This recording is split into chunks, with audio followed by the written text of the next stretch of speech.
कुरान करीम की एक मुख्तसर सी आयत मुबारका है। अल्लाह तबारक व तआला ने कई चीजों का इसके अंदर फरमाया है।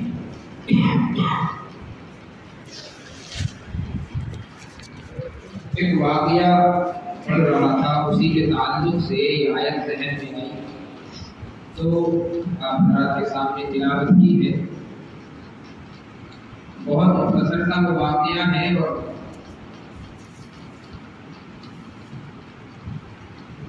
हमारे लिए कुरान करीम ने हम पढ़ करके देखें तो मुख्तलिफ वाक़यात अल्लाह तबारक व तआला ने कुरान करीम में बयान फरमाए।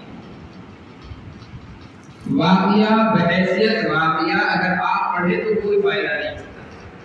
कुरान करीम में जितने वाक़यात हैं आप पढ़ लीजिए, क्या फायदा आपको?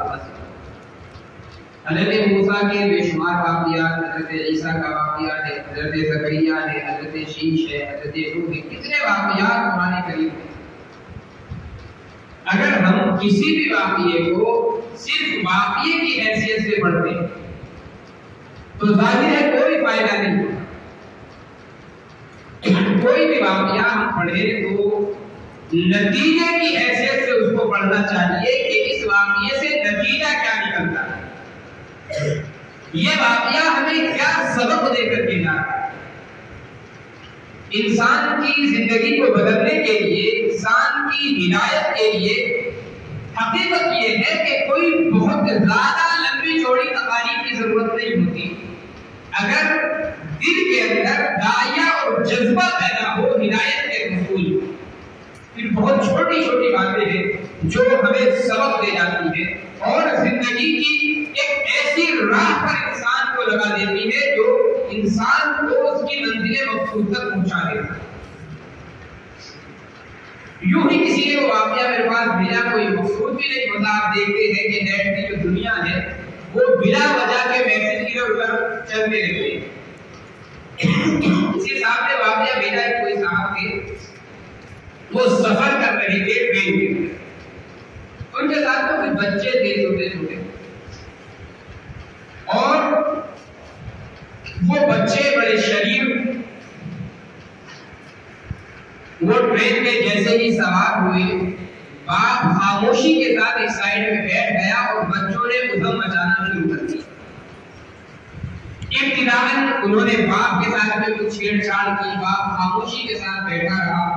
आपस में बच्चे गाली गलौज कर रहे थे, एक दूसरे को मार रहे थे।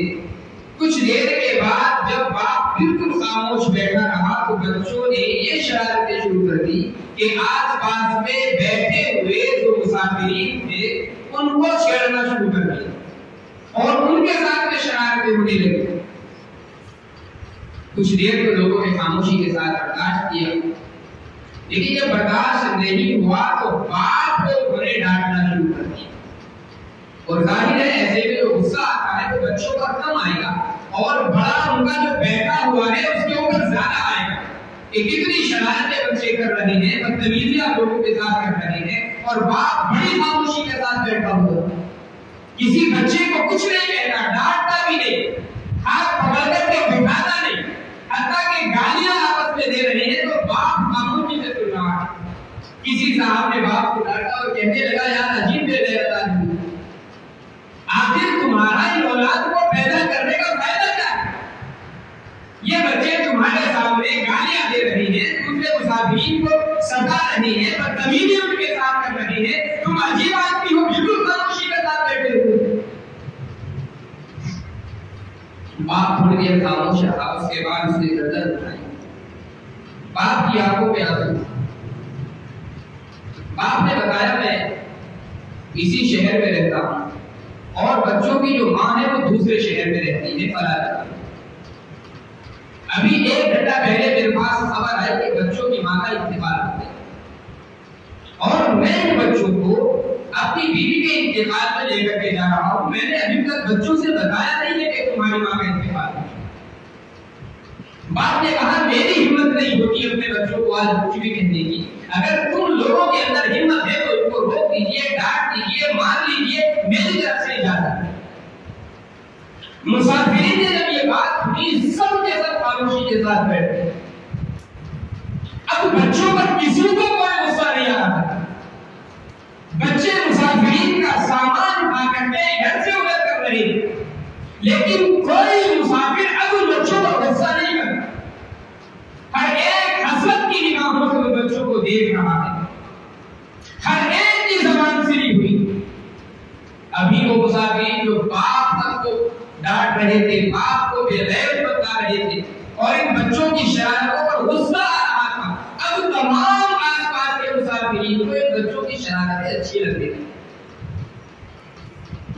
हम गौर करें, ये जो फर्क आया है ये क्यों आया? ये छोटा सा मुख्तसर सा वाक़या है, लेकिन हमें मेरे भाई में बहुत बड़ा सबक देकर के जा रहा है। हम इस जरा से वाक़ये में गौर करें।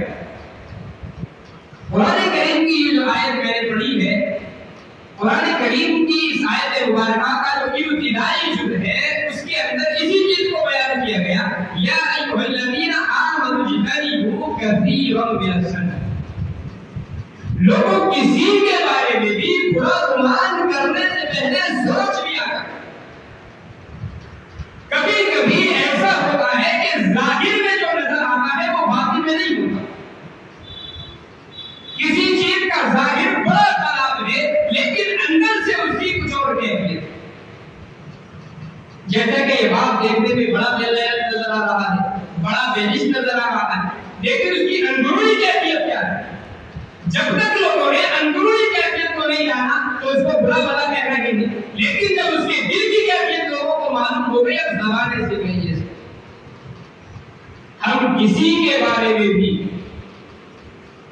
बदगुमानी करने से पहले, किसी के बारे में बुरा सोचने से पहले एक मर्तबा गौर नहीं करते। कोई जरा सा वाक़या हमारे सामने पेश आया, नतीजा हम पहले निकाल करके रखते। उस आदमी की कैफियत क्या है मालूम करने की कोशिश नहीं करते। उस आदमी के क्या हालात है कभी हमने गौर नहीं किया। कभी कभी ऐसा होता है, कोई भी काम आदमी कर रहा है, बहुत सारी उसकी मजबूरियां हो सकती। हम मजबूरियों को जानते नहीं, उनसे वाकिफ नहीं होते और जबान लगानी शुरू कर देते। हमारे यहाँ शरीयत का एक मसला ही क्या है, शरीयत की नजरों में और शरीयत के एतबार से कोई भी अमल बुरा है या अच्छा है, इस पर तो हमारी नजर बहुत बाद में जाती है। सबसे पहले मरहला आता है हमारी तबीयत। हमारी तबीयत जो है वो किन कामों को पसंद करती है, किन कामों को पसंद नहीं करती। हमारे यहाँ तो मेयार है किसी की अच्छाई का, किसी की बुराई का, किसी के नेक होने का, किसी के बुरा होने का, वो शरीयत नहीं। माफ करना बड़ा सख्त जुमला है, लेकिन हकीकत ये हमारे यहाँ किसी के नेक और बुरा होने का मेयार शरीयत है। किसी के अच्छा और बुरा होने का